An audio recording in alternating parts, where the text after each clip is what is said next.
Hey everyone, Rob from Southgate Media Group here. Before we get started with this podcast, we have a quick message. If this is your first time checking out the show, we love that you found us and we really hope you enjoy it. What we have to say is for the subscribers. If you enjoy our shows, would you please donate to help keep these going?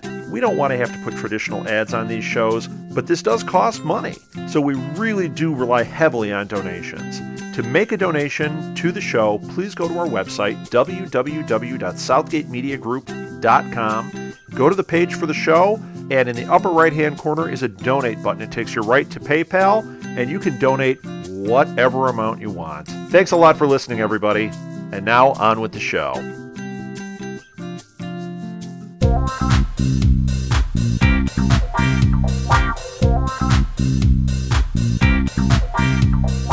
Hello and welcome back to the ShowRatings.tv Pilot Roundtable, a Southgate Media Group podcast. I'm Kyle Tremblay, the editor-in-chief of ShowRatings.tv, and I am joined as always by staff writer and member of the ShowRatings.tv social media team, Olivia Richards. Olivia, Happy New Year! Happy New Year! Yes, we are back in 2015 with hopefully a better slate of shows, would you say, than we got in 2014? Honestly, the bar was set so low that I feel like there's no way to go but up. So this is like in high school PE class when we did the high jump, and they set the bar just above the mat to just sort of test that you could like jump at all. no, exactly. It's like pole vaulting, but like the person like literally like makes it to like maybe their waist and just wipes out. That was 2014. Pole vaulting if you could step over the bar. just take a step and go over the bar. So what we're saying is there's nowhere to go but up for the pilots. And so we are starting this year with one that you in particular have been quite interested in, and I suspect a lot of people have been interested in. It's the ABC musical comedy Galavant. Olivia, what did you think of Galavant? I would say that we started off 2015 on a high note and a pun, so I think that we're doing really good so far. Okay. I loved it. I think that's not a surprise from what we've been kind of saying before, but yeah, I think it was just a great way to kind of kick off 2015, and it was just a great show for the network in general. Yeah, well, you loving Galavant is like betting on you loving Galavant is like betting on the sky to be above us, or the sun to come out, or gravity. Like there was. It seemed as if from the moment we saw the first promo for this show, there was no possible way that you would not love this show, and I suspect you are not alone in that. As someone who has referenced My Fair Lady dozens of times on this very podcast.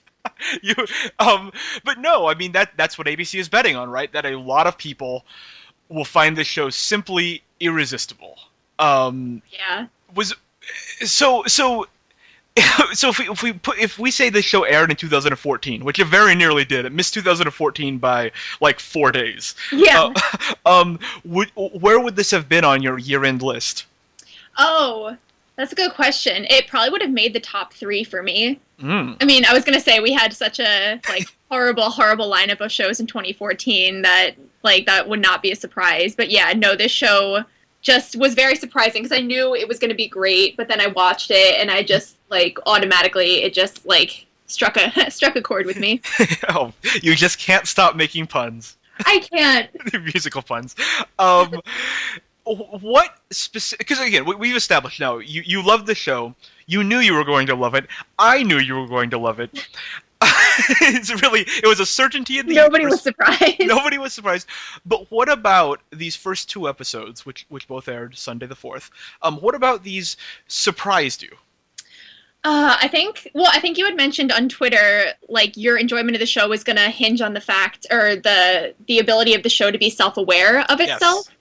I think that's what really got me, because the writing was so, like, satirical, and it just took, like, this, like, idea of these, like, medieval myths, and this idea of, like, the damsel in distress, and the hero, and the villain, and it just kind of just ran with it and made it into this great kind of like parody and the satire, and then added, a bunch of really catchy musical numbers on top of it, and it just made for a great hour of fun and laughs and enjoyment. Yeah, it's definitely a show that is that I would say the primary source of humor is from the meta perspective, where it's almost like someone made the comparison last night on Twitter to like Shrek. Yeah. Where the jokes aren't in-world jokes. The jokes on this show are often meta comments on the sort of fairy tale tropes that you were talking about, or on someone's appearance, or on something like they are breaking the fourth wall to the point where the fourth wall is not a relevant concept in this show. Like they are jokes made with a very clear and very obvious and very self-aware wink to the audience. Like that's the style of humor in this show, which is certainly preferable to a to like a very self-serious musical, I would say, as a non-musical expert, right? So okay, I'm trying to get into this because I definitely don't want to dampen your enthusiasm at all. No, I saw your comments on Twitter, so I wanted to get your take on it. Since obviously we knew that I was going to be like a complete fanatic. And let's be honest, we knew that I wasn't going to be that excited. Let's say the other part of that is true too, which is that I am not a musical. I like music, but I'm not a musicals person. I'm not someone who enjoys them particularly, or I don't give them any extra credit for just singing. So this was an interesting experience watching this show. I will say I didn't hate it. By the end of the hour, because this aired 2 half-hour episodes, I did not feel like I wanted to kill myself the way that I did after like Manhattan Love Story or whatever horrible other ABC show you want to bring up. Most ABC pilots last season. Most of them, really. Yeah, really. I was thinking of Mixology. That was the one that I really, after 15 minutes of Mixology, I didn't want to live anymore.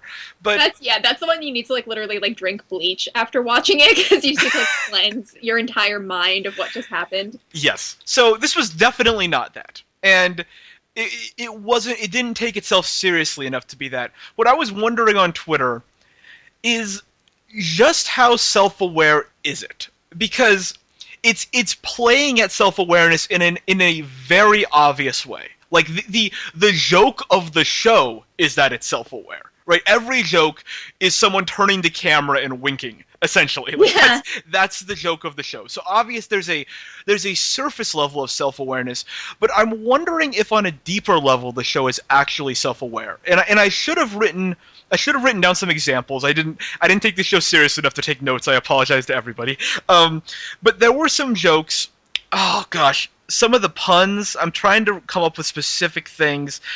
Not like the Orange You Glad Jester thing. Like that was obviously like written to be a terrible joke. But there were other jokes where the wink to the audience was there, but I thought the joke itself was not as funny as they thought it was. And that was, I think, my main problem with this show is that I didn't think it was that funny. Again, it was funny in a very Disney kind of way, where these are very softball jokes, and they're all done with a wink, and they're all done at the audience, and you don't take any of them too seriously. And that kind of humor doesn't really work for me, and I don't know how well it was actually working here. Like, it was a little bit soft batch, a little bit just like a little, just not. There was no teeth. I completely. I mean, I think this show in general, because it's supposed to be kind of like light and fluffy, so it kind of I think has to have like that kitschy sense of humor, like because you wouldn't be like telling these hardball, like fast-hitting jokes, while everyone's singing and winking at the camera and telling bad puns and running around like wearing guy liner and like full armor. It just, yes, exactly. would have been a little strange and out of place, I think. But like the best Disney movies, the thing that people always say about them is that kids enjoy them, but there's also like that extra layer, that thin little layer for the adults, where there are like references or like second level jokes. There's an obvious joke, and then there's a second level to that joke that maybe only a grown up would get and appreciate. And I felt like, I'm not saying this show is for kids. The show is clearly aimed at a demographic that you are in.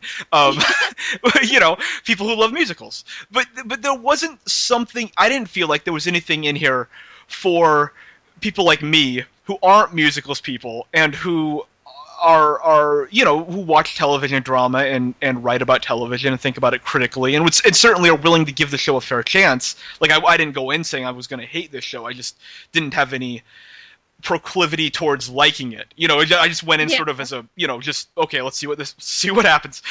But so I didn't get that, like, whether it's the humor or the story or anything like that, I felt like this was all a very sort of silly kind of Peter Pan Live deal where we're just sort of, it's trying to sweep us away in the joy of people singing. Like that was my take. Absolutely. But you know, it worked for you, and it worked for, I suspect, quite a few people. So there's nothing wrong with that. What did you think of? I think his name is Joshua Sassy, the lead. Yeah. What's his name? Perfect last name for what we're getting from this character. Yes. I don't know. There was something just, again, with the jokes and the way that it was delivered. I think, you know, the entire cast had this very like dead on delivery of the jokes, even through the songs. That you're hearing, it was so well timed, and the entire idea of Galavant as being this sort of like loser hero who like lost his way and gained 20 pounds and has like a chronic drinking problem and is like really out of shape. It worked with me. I just thought it was very funny, and the way that Sass, still laughing at that last name with the entire thing of the show, but yeah, the entire way that he went about approaching the character, it really worked for the show. Yeah, I will say the one moment in the two episodes that I chuckled at was the jousting scene. I very much enjoyed the low contact, low impact joust of them slowly riding up to one another and poking each other with the stick. That was funny. I enjoyed that. Yeah, I thought he was fine. I didn't see anything wrong with him. I thought the music was perfectly fine. Like to me, my issues with the show were more with the story, which I thought the story and the characters. It's not totally clear to me after two episodes what outcome I'm rooting for in this show. Because the princess, or not the princess, the Madalena, right? The Galavant's former love, who ran off with the king, who was abducted by the king, and then decided she wanted to stay with the king for riches and such, is portrayed as the worst person ever on television. She is portrayed as someone who is 75% as bad as every character on Mixology. So basically. So I'm clearly not rooting for them to get back together. The princess, who is sort of like the like Rocky's trainer in Rocky, like she whips Galavant back into shape, turns out to be a plant from the evil king, who is working at his behest and, unbeknownst to Galavant, double-crossing him. So I'm not rooting for her. Galavant himself is kind of a jackass.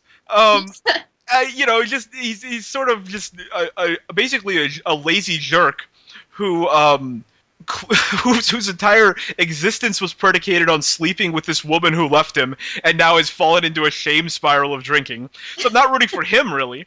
The king, obviously, is evil. He kills people. That's established. What am I rooting for, Olivia? That's the sad part. It's like, you know, if you look at the themes and the characters, you're just like, look, if I ever met you in real life, right, we'd have a huge problem. But I'm watching it, and I'm like, I'm already seeing who I want to be together. And I love that end song that they do, where they're like, I don't hate you that much. Like, you're not actually that bad, but, like, I'm seriously questioning your life choices. But that was a cute song, but I disagreed with it. I hated everybody. I hated all these characters. Except the king. The king, even though he was someone who I would hate on a moral level, I very much enjoyed him and the performance by, what's his name? Timothy Amundsen, I want to say. That's right. I think that honestly he was like the crown jewel of this production. Like everything he did just completely stood out, and he was just such. There's I don't know, the entire thing was so over the top and ridiculous, and it reminded me of like Robin Hood Men in Tights. Yes. In so many ways, where you're like, look, like you're supposed to be the bad guy and I'm supposed to hate you and you do horrible things, but like, oh my god, every second that you're on screen, I am just like cracking up.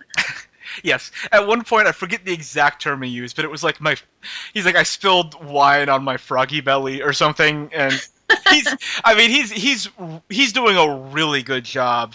Not everyone does a good job singing. He's doing a really good job acting and just hamming it up to a degree that you can't help but smile, which I think is probably the right tone for this show. But like the Robin Hood Men in Tights comparison, I think is good because that is the tone this is going for. I would just argue that in Robin Hood Men in Tights there is that second level to the jokes. There is that's a movie that I could watch today and find things that are either dramatically compelling or comedically compelling that maybe when I was like 12 and watched that movie for the first time I didn't pick out. Whereas I'm not sure if that's the case here. This all seems to be pretty much surface level. We're gonna laugh at these characters. We're gonna laugh at these songs, this situation. Like it's all pretty. There's not a lot of subtext here, I would say. Yeah, at least not within the pilot. I would like to see where it goes from there to see if maybe the jokes build up or maybe they do something. Because I think there are some compelling storylines, especially with, was it Isabella, where, again, she's deceiving Galavant, but, like, you can tell throughout everything, like, she didn't expect to actually like him in the process. Yes. So it's like she just thought, she was setting him up, and all of a sudden, like, she actually meets him, and yeah, like, he's kind of a drunken asshole. Yes. But I think, like, I kind of do want to see characters develop and see where they're going to push that storyline and see where that goes. Yeah, that's fair enough. It certainly did set up storylines. They're all very, by the book, medieval fairy tale storylines. They're not. This isn't exactly like doing anything out of the box here. But what did you think of John Stamos showing up here? I saw that he was on the list, but I think I maybe saw like a picture of him in the show, and that was funny enough. But then he actually showed up, and it's ridiculous. He's like making Yo Mama jokes, and just the entire thing was so ridiculous up until like the jousting match, and just I don't even know. That was just such a treat to have in there of him just randomly appearing. No, I support any and all Stamos appearances. The Yo Mama section was one of the times that I kind of rolled my eyes because it's a meta joke about how lame Yo Mama jokes are, but at the same time it's also lame to comment on how lame Yo Mama jokes are because there's something from like 1997, and so it's like I feel like their meta commentary is actually kind of lame in itself, but alas, I mean, again, I'm not the target demo here. I'm clearly the Grinch when it comes to this show, and I need to reiterate that I didn't hate it. Like it has its charms. I liked the performances, especially Timothy Amundsen, who is an absolute delight. So I'm not trying to rain on anybody's parade. No. Okay. Well, Olivia, I think I know where you're going with this final verdict, but thumbs up or thumbs down on Galavant? Oh yeah, it doesn't even need to be asked. I'm like giving every thumbs up in everywhere, so... all the thumbs up in the world. Basically, yes. Well, short of you actually singing a song here to convince me, I'm going to have to give it a reluctant thumbs down. It's not for me. I can only speak for myself. It's clearly a home run with the people who it's for. I'm not trying to take anything away from that. It's just not for me. I'm not going to watch again. And so I fully expect musical fans to show up at my door with pitchforks and attack me. So, staring at you. Yes. Oh gosh, that's even worse. I'd rather be attacked. Okay, well that concludes this episode of the ShowRatings.tv Pilot Roundtable. We invite you to check out this and other podcasts at southgatemediagroup.com and to follow Olivia on Twitter at RichardsOlivia, me on Twitter at KyleLovesTV, and the site we write for Show Ratings on Twitter at ShowRatingsTV. Until next time, thanks for listening.